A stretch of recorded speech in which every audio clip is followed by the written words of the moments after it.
Well, very good morning to all of you, and thank you for having me back again with you. It's a huge treat to be back in Kenya, and I noticed there's a big theme around singing at this prayer breakfast. I noticed too, Mr. President, that you were wise enough to join not the parliamentary choir.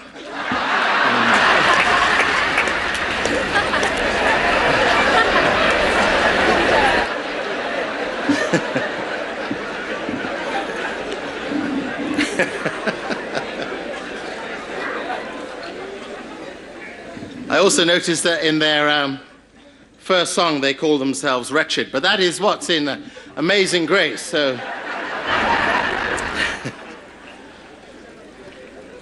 Mr. President and Mr. President of South Sudan, thank you for having me with you. And I have two requests from my country back home. You might have noticed we have a little political turbulence at the moment, and we're just wondering if you have a spare Prime Minister around. We could...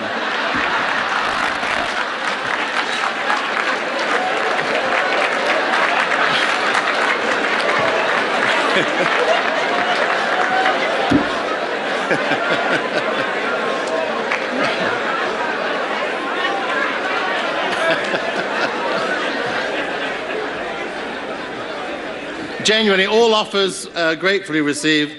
The British Airways flight tonight will take you back. We'd love to have you. I also that Her Majesty the Queen sends a special request because next week she will host President Trump, and you were lucky to have President Obama here, and she asked if that famous treehouse is still available for a break afterwards. She'd be very keen on it. Two small pieces of gratitude. Kenya has led the world in dealing with single-use plastics. And you were the first country to make it illegal to have plastic bags, and also now 36 other countries in this continent have followed you, and the world is looking to eradicate single-use plastics. So thank you for that leadership. It has set the tone for the world. And you also gave us Peter Tabichi, the 37-year-old Franciscan friar. This year he won the Global Teacher Prize. And at his remarkable age as a science teacher, he demonstrated really what the art of teaching is all about. It is the sacrifice of individuals for the greater good of another generation. Thank you. Before I begin my remarks, I just want to make a comment to the Kenyan rugby team, who I realize were over there. I hear some of them are in London, and they don't need to sweat that much, given that England loses everything at cricket, football, rugby. You'll be fine. We will follow you. I'm sure some of you noticed, because you have brilliant night skies here in Kenya, that on the 10th of April this year, the world saw for the first time what a black hole looks like. A wonderful young PhD student, the 29-year-old Kate Bowman.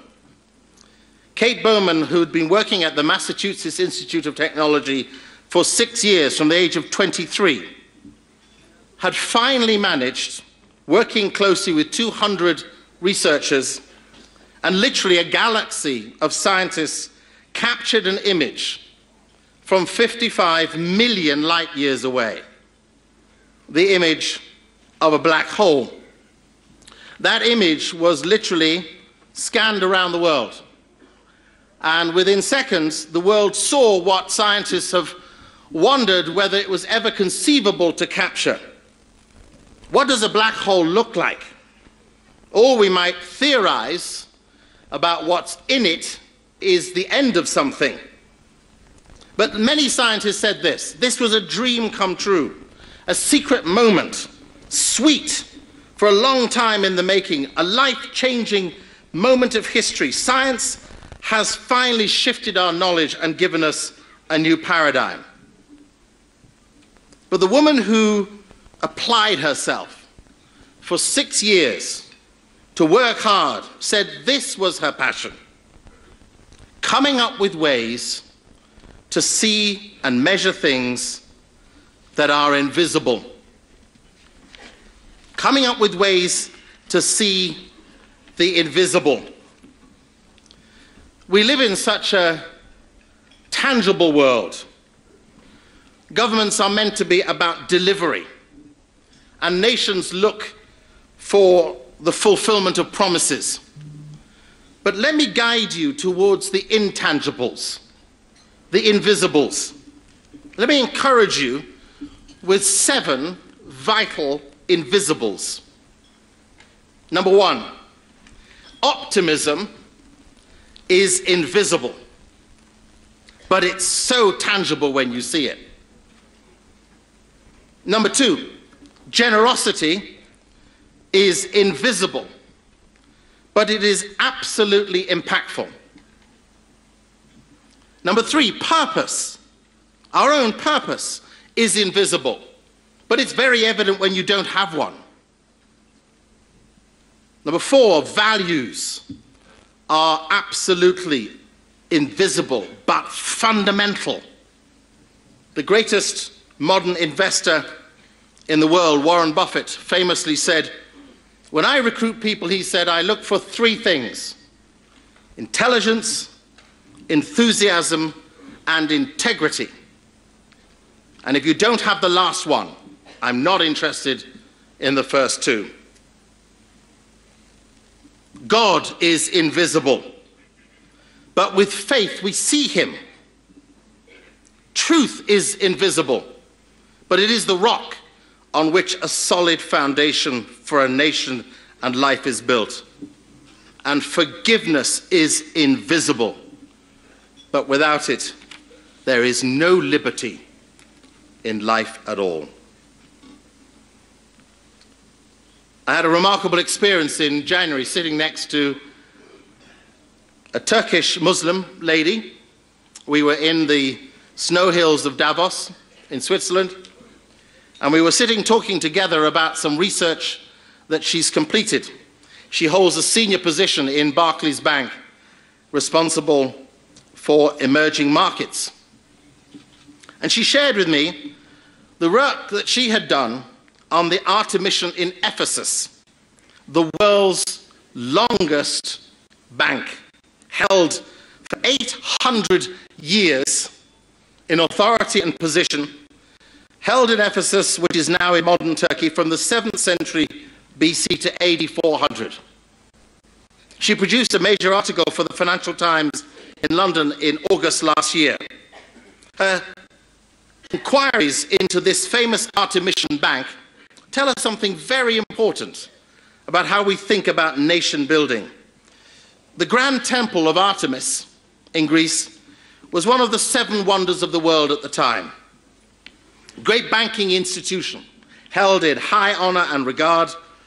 And the starting point of this great bank, its 800-year history, was its proximity to wealth, combined with a banking culture that blended trust with fear, because this bank knew that it was based in a holy sanctuary, and you mess with the gods at your peril.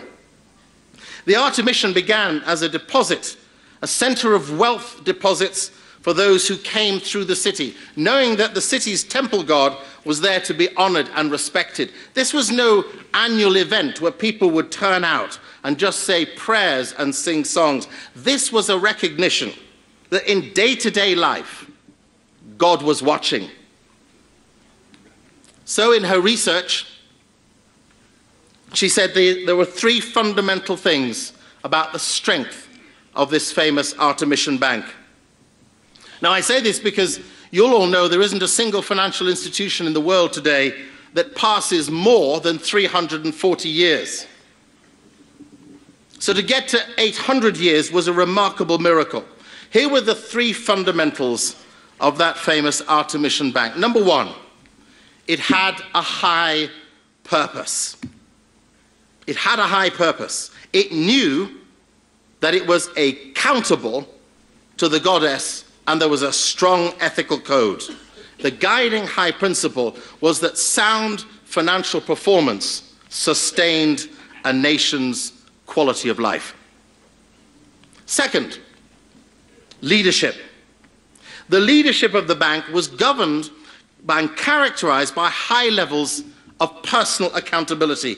Trust, and these were the words she researched in depth, trust was connected to the quality of the society it operated in. And thirdly, there was a clear view of risk.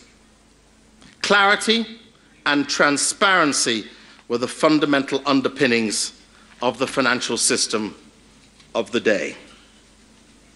I think we have to think about the way we run our economies and think about our societies as based upon those fundamental values: high purpose, clear accountability, and transparency. All we say about corruption is meaningless unless we know we are accountable for our actions. Just a couple of weeks ago, on May the 7th, a wonderful man called Jean Vanier finally died. He'd suffered a long illness. He died at the age of 90. And the Economist newspaper wrote of him in its obituary on the back inside page of its edition dated May the 18th. Jean Vanier was the founder of the L'Arche communities worldwide. He began his work in 1964. He began his work when he first came across the people who he saw as despised and disregarded because their mental condition, their inability to function in the way that most people took with the ease and flow of life, their mental condition meant that they were considered almost to be the horrors of society. He began a work of housing severely disabled people. It eventually led to a network of 150 house communities in 38 countries, from India to the Ivory Coast, from Honduras to Palestine. The Economist writes this about Jean Vanier. For him, it said, L'Arche and the people it served were rooted in following Jesus. Whatever was done for the poor, the suffering and the imprisoned was done for Jesus. For Jesus too was vulnerable. He too was a servant. He moved to wash men's feet. And that, said Jean Vanier, was the guiding principle under which he led a worldwide movement. He said this of those most disadvantaged and in some ways disabled of people: they would teach him that in their rejection, but in their joy, he discovered that being despised and sometimes isolated allows us the tribute of connecting with those on the weaker sides of society, serving them with intimacy and commitment, and creating for them the dignity God bore them with in the first place. To have a society that is based on the attention of the most weak is a generous, good, sound society. Now, you'll know that just a week ago, the world's largest democracy, India, finally declared the results of its elections. Many countries have a lot to learn from India. My great-grandfather came from India. It's in my blood.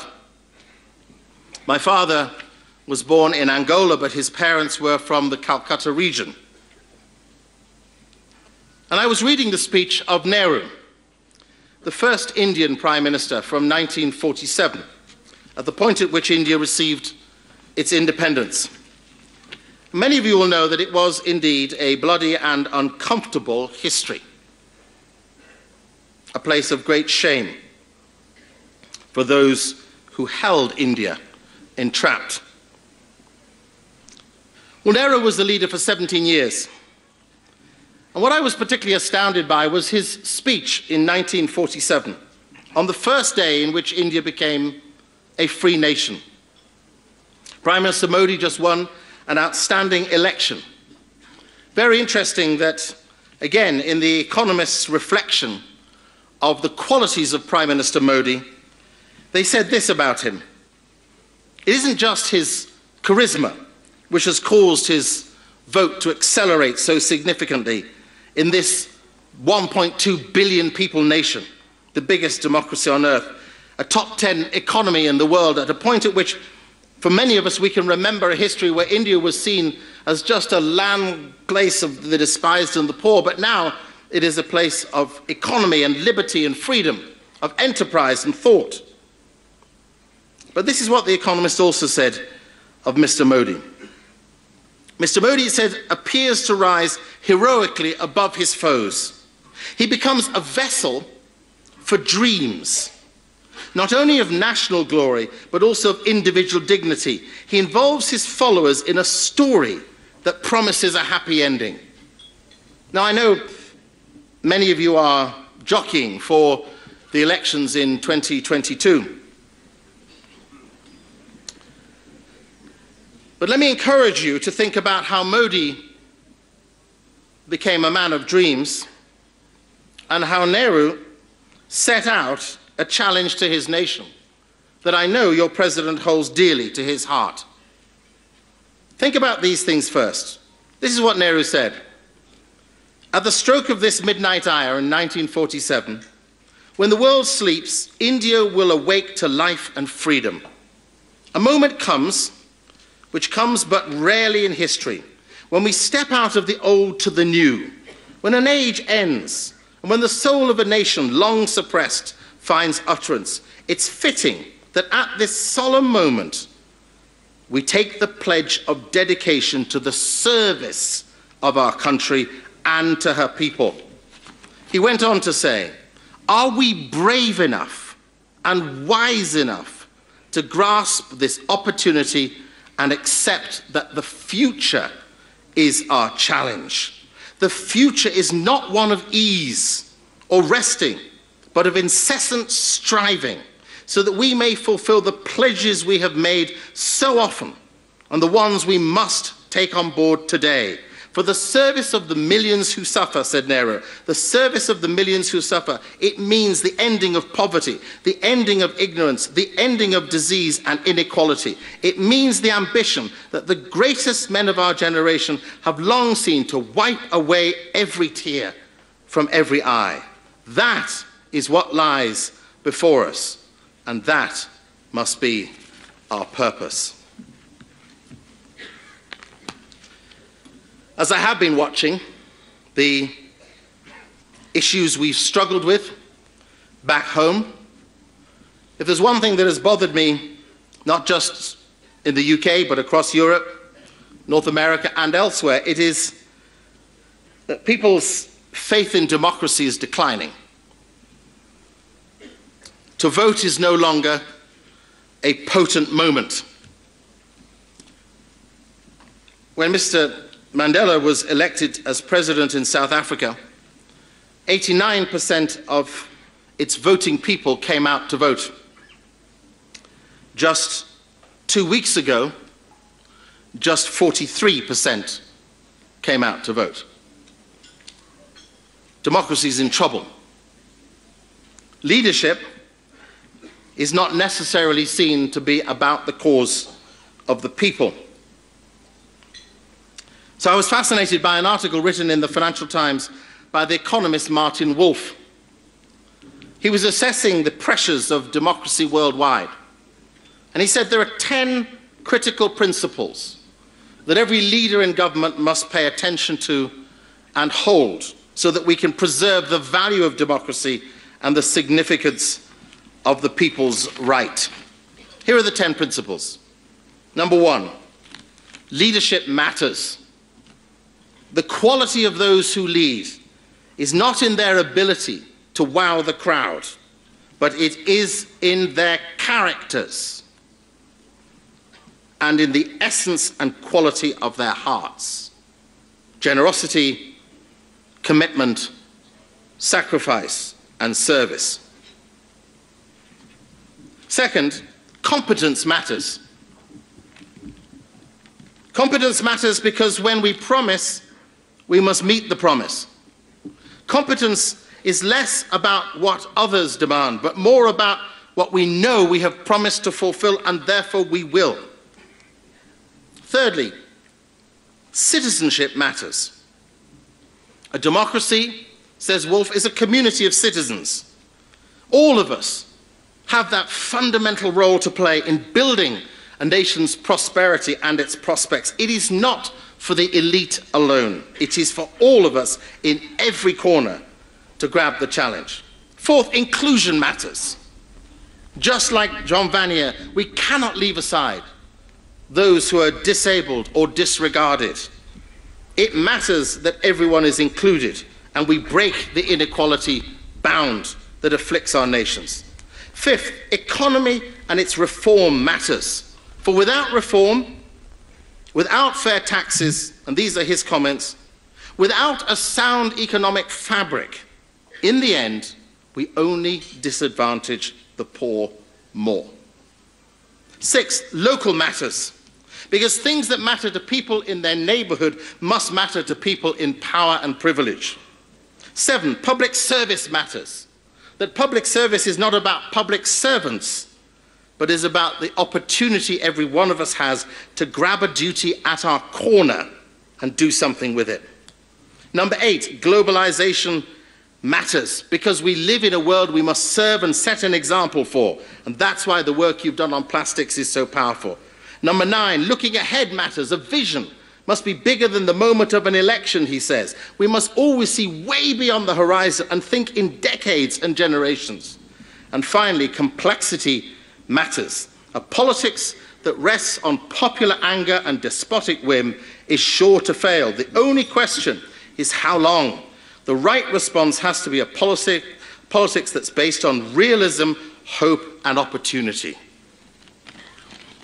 So as you think about that future, as you prepare yourselves, some of you, for the prospects of the years ahead, please reflect instead not on the opportunity for self, but the chance to make a nation brilliant and its people boundless.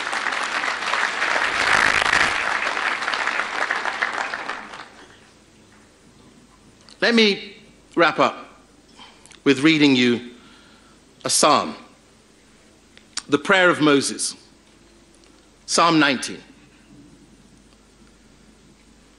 Lord, you've been our dwelling place through all generations.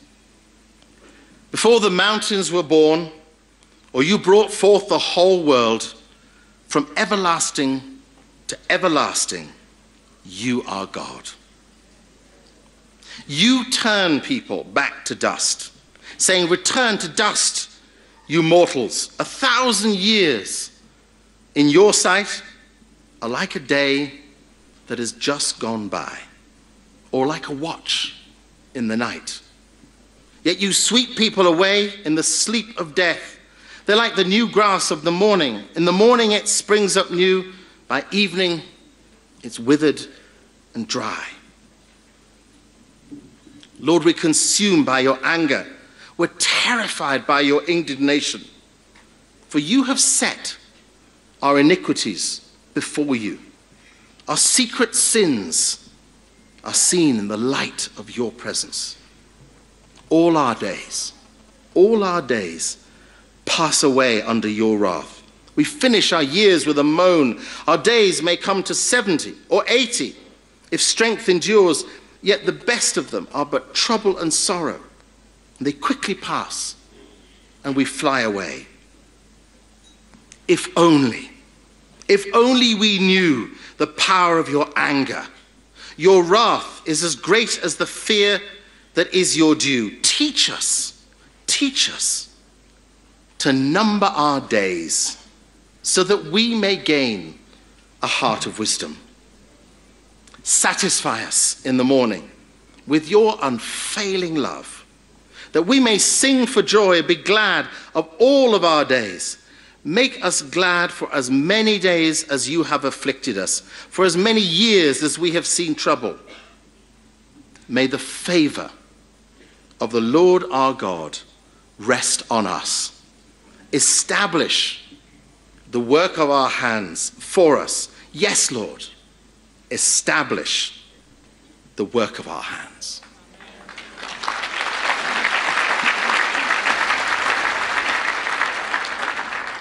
Mr. President, for you and for your government, for all those you lead, may you discover and see the invisible and see God.